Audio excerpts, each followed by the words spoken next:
আসসালামু আলাইকুম রহমতুল্লাহ। Welcome to Ruhani's accounting. আজকে আমরা হিসাব বিজ্ঞান, উচ্চ মাধ্যমিক হিসাব বিজ্ঞান প্রথম পত্রের চতুর্থ অধ্যায় রেওয়ামিল এই চ্যাপ্টার নিয়ে আলোচনা করব। তো এই রেওয়ামিলে কি কি আসে? সাধারণত রেওয়ামিলে আসে হচ্ছে যে কোন কোন দফা অন্তর্ভুক্ত হয় না, অন্তর্ভুক্ত হয় না এমন হিসাবগুলো বের করতে বলে। এরপরে হচ্ছে ব্যয়ের পরিমাণ কত, প্রত্যক্ষ ব্যয় কত, পরোক্ষ ব্যয় কত, প্রত্যক্ষ আয় কত, পরোক্ষ আয় কত, এই জিনিসগুলো নির্ণয় করতে বলে। আর সব থেকে গুরুত্বপূর্ণ বিষয় হচ্ছে যে রেওয়ামিল নির্ণয় করতে বলে। এরপরে অনেক সময় বলে চলতি সম্পদ কত, চলতি দায় কত, এগুলো প্রত্যেকটা বেসিক বিষয়। তো এই জিনিসগুলো ধারাবাহিকভাবে আমাদের লেকচার 1, 2, 3 এই যে ক্লাসগুলো হয়ে গেছে এগুলোতে আলোচনা করা আছে। এই ক্লাসগুলো তোমরা দেখে নিলেই হবে। তো চলতি সম্পদ, চলতি দায়, যেমন ধরো যে হাতে নগদ, ব্যাংক জমা, মজুত পণ্য, দেনাদার, প্রাপ্য বিল, এই জিনিসগুলো হচ্ছে চলতি সম্পদ। পাওনাদার, প্রদেয় বিল, ব্যাংক জমা, অতিরিক্ত ভ্যাট চলতি হিসেবে, ক্রেডিট জের, অদাবিকৃত লভ্যাংশ, প্রস্তাবিত লভ্যাংশ, এই জিনিসগুলো হচ্ছে চলতি দায়। ঠিক আছে, এই বেসিক বিষয়গুলো নির্ণয় করতে বলে। মূল বিষয় হচ্ছে যে রেওয়ামিল নির্ণয় করা। তো সেইটাই মূলত আমরা আজকে শিখব। প্রথমত জানার চেষ্টা করি অন্তর্ভুক্ত হয় না কি কি। অন্তর্ভুক্ত হয় না হচ্ছে কোনো কোনো প্রারম্ভিক সম্পদ অন্তর্ভুক্ত হয় না, কোনো প্রারম্ভিক সম্পদ অন্তর্ভুক্ত হবে না, কোনো প্রারম্ভিক দায় অন্তর্ভুক্ত হবে না, প্রারম্ভিক সম্পদ অন্তর্ভুক্ত হবে না এবং প্রারম্ভিক দায় অন্তর্ভুক্ত হবে না। মনে করো যে সম্পদ প্রারম্ভিক হাতে নগদ আছে আর সমাপনী হাতে নগদ আছে, তাহলে 1 তারিখের বা প্রারম্ভিক হাতে নগদটা রেওয়ামিলে বসবে না, কিন্তু সমাপনী হাতে নগদটা রেওয়ামিলে, সমাপনী হাতে নগদটা রেওয়ামিলে কি হবে? বসবে। আবার আসবাবপত্র 1 তারিখের আছে, আবার 31 ডিসেম্বরের আছে, 1 জানুয়ারির আছে আর 31 ডিসেম্বরের আছে। আসবে না কোনটা? 1 জানুয়ারির। আর আসবে কোনটা? 31 ডিসেম্বরেরটা। অনুরূপভাবে ঋণ যদি চিন্তা করি, 1 জানুয়ারির আছে আর 31 ডিসেম্বরের আছে, 1 জানুয়ারিরটা অন্তর্ভুক্ত হবে না, বাট 31 ডিসেম্বরেরটা কিন্তু অন্তর্ভুক্ত হবে। আবার মজুদ পণ্যের ক্ষেত্রে সমাপনী মজুদ অন্তর্ভুক্ত হবে না, সমাপনী মজুদ অন্তর্ভুক্ত হবে না। তবে এখানে একটা শর্ত আছে, যদি সমন্বিত ক্রয় বা বিক্রিত পণ্যের ব্যয় না থাকে। ঠিক আছে, কি বললাম? সমাপনী মজুদ অন্তর্ভুক্ত হবে না, তবে শর্ত হচ্ছে যদি বিক্রিত পণ্যের ব্যয় সমন্বিত ক্রয় অথবা বিক্রিত পণ্যের ব্যয় না থাকে, বিক্রিত পণ্যের ব্যয় না থাকে। যদি সমন্বিত ক্রয় বা বিক্রিত পণ্যের ব্যয় না থাকে তখন সমাপনী মজুদ অন্তর্ভুক্ত হয় না। একদম সহজ বিষয়। যদি এটা না থাকে এটা অন্তর্ভুক্ত হবে না। প্রশ্ন হচ্ছে এটা থাকলে কি হবে? তখন এটা অন্তর্ভুক্ত হবে। ক্লিয়ার? তাহলে বাদবাকি মোটামুটি সবগুলোই রেওয়ামিলে অন্তর্ভুক্ত হয়। ঠিক একই রকম ভাবে আমরা যদি মণিহারির কথা বলি, মণিহারিও এই পণ্যের মধ্যেই পড়ে, এজন্য অব্যবহৃত মণিহারি বা সমাপনী মণিহারি যেটা, সেটা অন্তর্ভুক্ত হবে না, বাট মণিহারির ক্ষেত্রে প্রারম্ভিক মণিহারিটা অন্তর্ভুক্ত হবে। জাস্ট লাইক অ্যাজ এই সমাপনী মজুদ অন্তর্ভুক্ত না হলে প্রারম্ভিক মজুদ অন্তর্ভুক্ত হয়। আবার যদি সমাপনী মজুদ অন্তর্ভুক্ত হয় তখন কিন্তু আবার প্রারম্ভিক মজুদ পণ্য অন্তর্ভুক্ত হয় না। রিলেশনটা ব্যতিক্রম। সমাপনী অন্তর্ভুক্ত হলে প্রারম্ভিক হবে না, আবার প্রারম্ভিক অন্তর্ভুক্ত হলে সমাপনী অন্তর্ভুক্ত হবে না। ক্লিয়ার? তো এইখানে যে বিষয়টা, এই জন্য অঙ্ক করার আগে আমাদেরকে দেখে নিতে হবে যে সমন্বিত ক্রয় বা বিক্রিত পণ্যের ব্যয় আছে কিনা।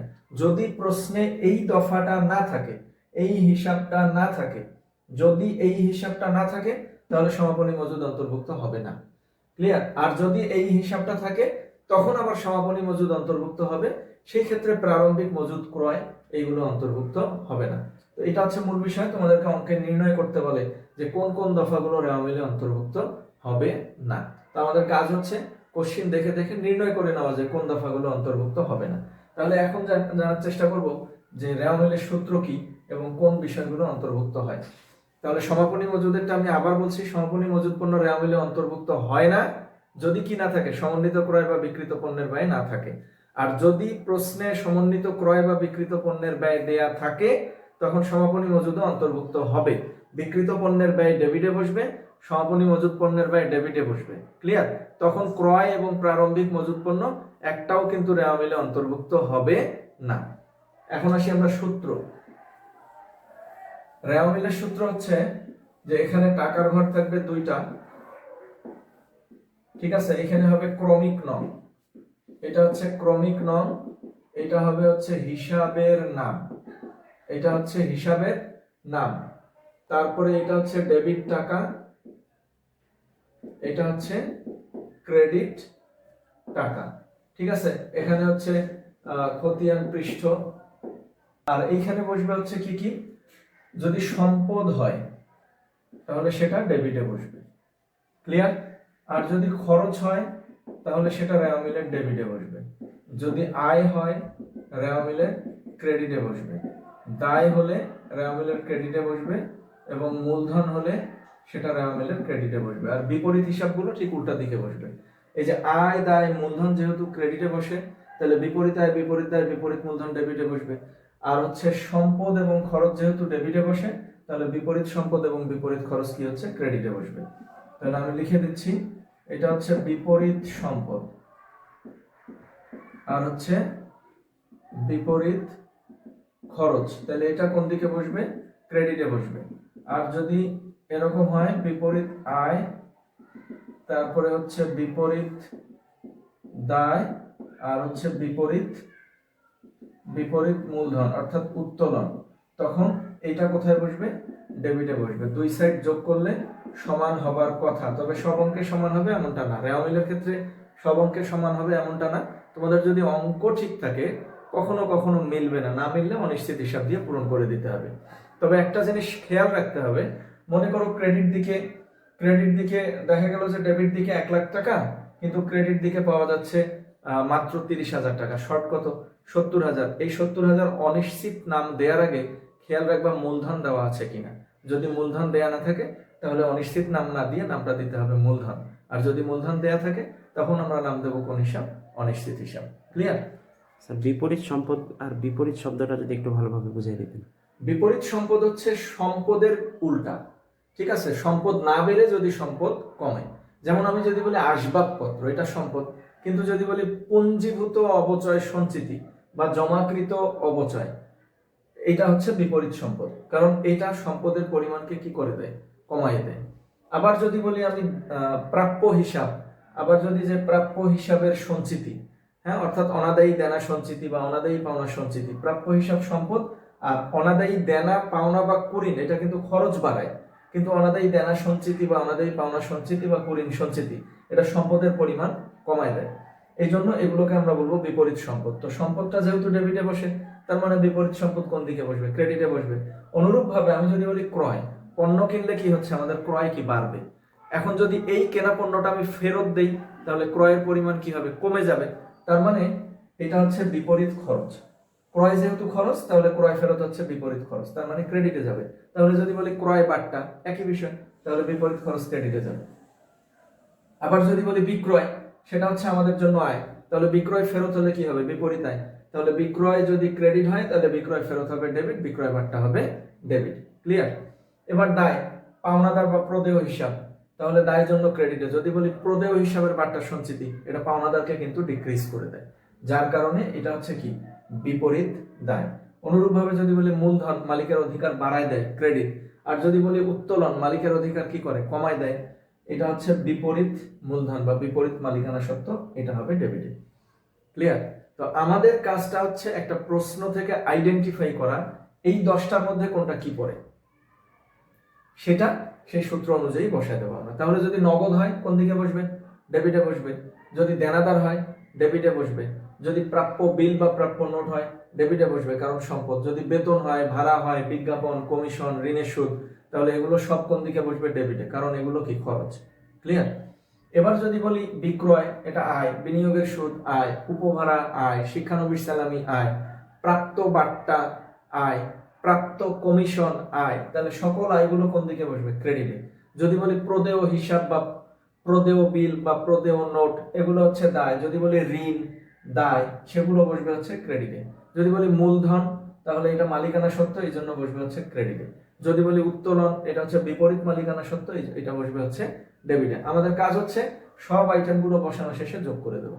যদি যোগফল মেলে তাহলে ভালো, আর যদি না মেলে তখন আমরা অনিশ্চিত হিসাব দ্বারা পূরণ করব। তবে শর্ত হচ্ছে দেখে নিতে হবে বিক্রয় আছে কিনা।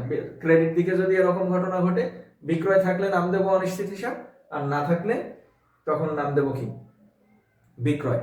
আর ডেবিট দিকে যদি কম বেশি হয় তাহলে আমরা দেখবো যে কমন এন্ট্রিগুলো আছে কিনা। কমন এন্ট্রিগুলো থাকলে আমরা নাম দিয়ে দেবো হচ্ছে অনিশ্চিত হিসাব।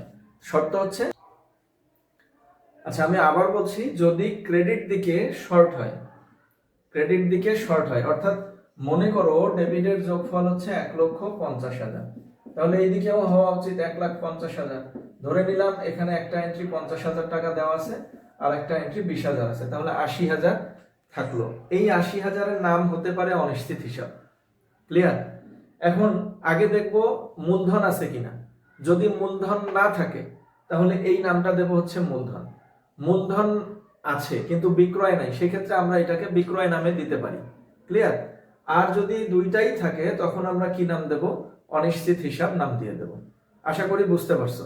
ঠিক একই রকম, মোট কথা একদম সোজা কথা, আগে দেখবো কমন এন্ট্রিগুলো আছে কিনা। যদি না থাকে তখন আমরা ওই কমন এন্ট্রিগুলোর নাম দেওয়ার চেষ্টা করব, আর যদি থেকে থাকে তখন আমরা নাম দেবো হচ্ছে অনিশ্চিত হিসাব। ঠিক একই কথা ডেবিটের ক্ষেত্রে। যদি ডেবিট দিকে দেখা যায় যে, এখন মনে করো যে এইটা 1,50,000 টাকা, 1,70,000 টাকা, তো এখানে একটা এন্ট্রি 10,000 আর একটা এন্ট্রি আছে 20,000, তাহলে আরো শর্ট কত? 1,40,000। এই 1,40,000-এর নামকরণ করার আগে নর্মালি আমরা অনিশ্চিত হিসাব নামকরণ করে থাকি। আমরা দেখবো কমন এন্ট্রিগুলো আছে কিনা। যদি কমন এন্ট্রিগুলো থাকে ভালো, আর যদি না থাকে তখন আমরা চেষ্টা করব কমন এন্ট্রিগুলোর নামকরণ করা। আর যদি কমন এন্ট্রি থেকে থাকে তখন আমরা নাম দেবো হচ্ছে কি অনিশ্চিত হিসাব। এই হচ্ছে আমাদের রেওয়া মিলের অঙ্ক। তোমাদের কাজ হচ্ছে যে প্র্যাকটিস করা। রেওয়া মিলটা শুরুর দিকে 1 নাম্বার অধ্যায় এবং 2 নাম্বার অধ্যায় যদি তোমরা ভালো পারো তাহলে রেওয়া মিল পারবা ইনশাআল্লাহ। এখান থেকে আর কি নির্ণয় করতে বলতে পারে যে খরচ কত, আয় কত, প্রত্যক্ষ খরচ কত, পরোক্ষ খরচ কত, পরিচালন ব্যয় কত, এরপরে হচ্ছে চলতি সম্পদ কত, চলতি দায় কত, মালিকানা সত্ত্ব কত, দীর্ঘমেয়াদী দায় কত, এইভাবে বলে আর কি। তো এই বিষয়গুলো দেখা যায় আমরা মোটামুটি জানি অলরেডি, কিন্তু আমরা এই বিষয়গুলো জানি যে বেতন, ভাড়া, বিজ্ঞাপন, কমিশন, ঋণের সুদ, বাট্টা, এগুলো হচ্ছে খরচ। ক্রয় খরচ, এদিকে হচ্ছে যদি আমি বলি উপভাড়া, বিক্রয়, বিনিয়োগের সুদ, এগুলো হচ্ছে আয়। তারপরে হাতে নগদ, ব্যাংক জমা, মজুত পণ্য, দেনাদার, প্রাপ্য হিসাব, অগ্রিম খরচ, প্রাপ্য আয়, ভ্যাট চলতি হিসাবে, ডেবিট জের, ঠিক আছে, এগুলো হচ্ছে আমাদের চলতি সম্পদ। আসবাবপত্র, দালান কোঠা, কলকবজা, জমি, এগুলো হচ্ছে আমাদের জন্য স্থায়ী সম্পদ কিন্তু স্পর্শনীয়। এদিক সুনাম, প্যাটেন্ট, ট্রেডমার্ক, এগুলো হচ্ছে স্থায়ী সম্পদ, অস্পর্শনীয়।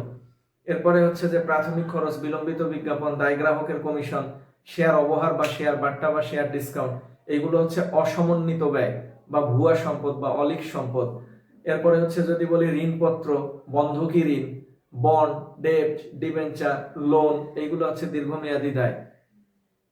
পাওনাদার, প্রদেয় বিল, ব্যাংক জমাতিরিক্ত উত্তোলন, ভ্যাট চলতি হিসাবের ক্রেডিট জের, অদাবিকৃত লভ্যাংশ, তারপরে হচ্ছে প্রস্তাবিত লভ্যাংশ, এগুলো হচ্ছে আমাদের জন্য চলতি দায়। তারপর শেয়ার মূলধন, শেয়ার অধিহার, তারপরে হচ্ছে সাধারণ সঞ্চিতি, এই জিনিসগুলো হচ্ছে মালিকানা সত্ত্ব। এই যে একটা ভিডিওতে দেখো আমি অনেকগুলো কথা বলছি, তোমাদের কাজ হচ্ছে কি ভিডিওটা বারবার শোনা এবং খাতা নিয়ে নোট ডাউন করা, আমি কোনটা চলতি সম্পদ বললাম, কোনটা খরচ বললাম। দেন আস্তে আস্তে তোমাদের বেসিকটা অনেক ডেভেলপ করবে। তো এইটার জন্য অ্যাকচুয়ালি শুধু আমার চেষ্টা করে লাভ নেই, চেষ্টাটা হতে হবে তোমাদেরই বেশি। আজকে এই পর্যন্তই। Best of luck. আল্লাহ হাফেজ। আসসালামু আলাইকুম ওয়া রাহমাতুল্লাহ।